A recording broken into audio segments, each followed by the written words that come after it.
किसी गरीब व्यक्ति ने ईश्वर से कहा कि हे प्रभु, सभी को सुख देने की क्षमता भले ही आपके हाथ में ना हो, लेकिन किसी को दुख ना पहुंचे ये तो आपके हाथ में ही है।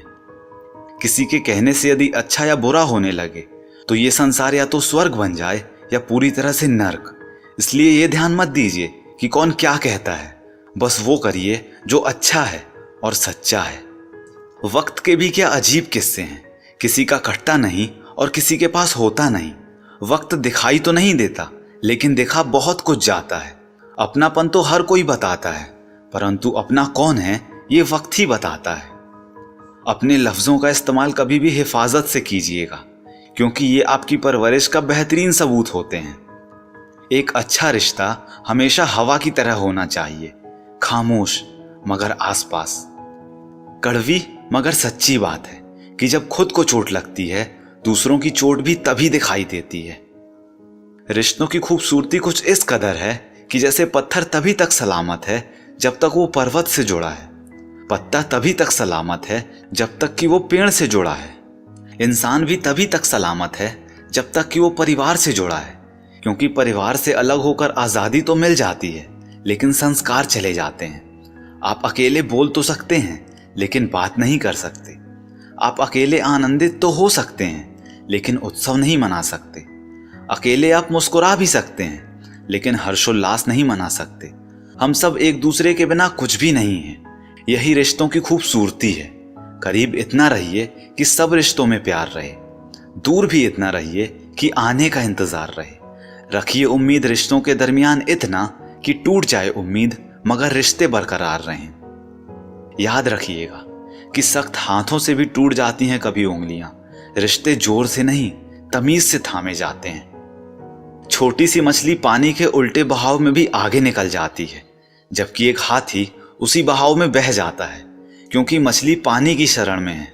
ऐसे ही जो प्रभु की शरण में है वो संसार सागर में तैर जाता है। ना किस्सों में और ना किस्तों में जिंदगी की खूबसूरती है रिश्तों में, इसलिए इन्हें बनाए रखें। जिंदगी एक अभिलाषा है, क्या गजब इसकी परिभाषा है। जिंदगी क्या है मत पूछिए, संवर गई तो तकदीर और बिखर गई तो तमाशा है।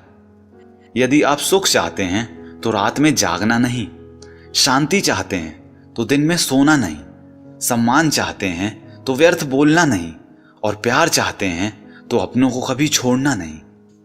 जो पानी से नहाएगा वो सिर्फ लिबास बदल सकता है, लेकिन जो पसीने से नहाएगा वो इतिहास बदल सकता है। किसी व्यक्ति ने क्या खूबसूरत बात लिखी है कि क्रोध का मतलब है दूसरों की गलतियों की सजा स्वयं को देना। क्रोध हवा का वह झोंका है जो बुद्धि के दीपक को बुझा देता है। क्रोध समस्या का समाधान नहीं है, बल्कि क्रोध स्वयं एक बड़ी समस्या है। जो व्यक्ति अपने गुस्से को नियंत्रण में नहीं रख सकता है, वह व्यक्ति अकारण तनाव में घिरा रहता है। सुबह से शाम तक काम करके आदमी उतना नहीं थकता जितना कि क्रोध या चिंता से पल भर में थक जाता है। यदि आपको कोई क्रोध दिलाने में सफल हो जाए तो मान लीजिए कि आप उसके हाथ की कठपुतली हैं। आपकी मुस्कुराहट आपके चेहरे पर ईश्वर का हस्ताक्षर है। उसको क्रोध करके मिटाने की अथवा आंसुओं से धोने की कोशिश ना करें। क्रोध आने पर चिल्लाने के लिए ताकत तो नहीं लगती, लेकिन क्रोध आने पर शांत बैठने के लिए बहुत ताकत की जरूरत होती है। मूर्ख मनुष्य क्रोध को जोर जोर से प्रकट करता है, किंतु बुद्धिमान व्यक्ति उसे शांति से वश में करता है। अतः क्रोध को जीतने में मौन सबसे अधिक सहायक है। आप जानते नहीं हैं कि क्रोध का अपना पूरा खानदान है। क्रोध की एक लाडली बहन है जिद, क्रोध की पत्नी है हिंसा, क्रोध का बड़ा भाई है अहंकार, क्रोध का बाप जिससे वह डरता है भय, क्रोध की बेटियां हैं निंदा और चुगली, क्रोध का बेटा है बैर। इस खानदान की नकचड़ी बहू भी है ईर्ष्या, क्रोध की पोती है घृणा, इसकी मां भी है उपेक्षा। तो क्रोध के खानदान से हमेशा दूर रहिए, वरना ये सब मिलके आपको बर्बाद ही कर देंगे। सबके दिलों का एहसास अलग होता है। इस दुनिया में सबका व्यवहार अलग होता है। आंखें तो सबकी एक ही जैसी होती हैं, पर सबका देखने का अंदाज अलग होता है। तो दोस्तों, उम्मीद करता हूं ये सभी कोट्स आपको पसंद आए होंगे। अगर ऐसा है तो इस वीडियो को लाइक कीजिए, अपने दोस्तों के साथ और भाई बहनों के साथ इस वीडियो को शेयर कीजिए, क्योंकि अच्छा बांटेंगे तभी तो अच्छा काटेंगे।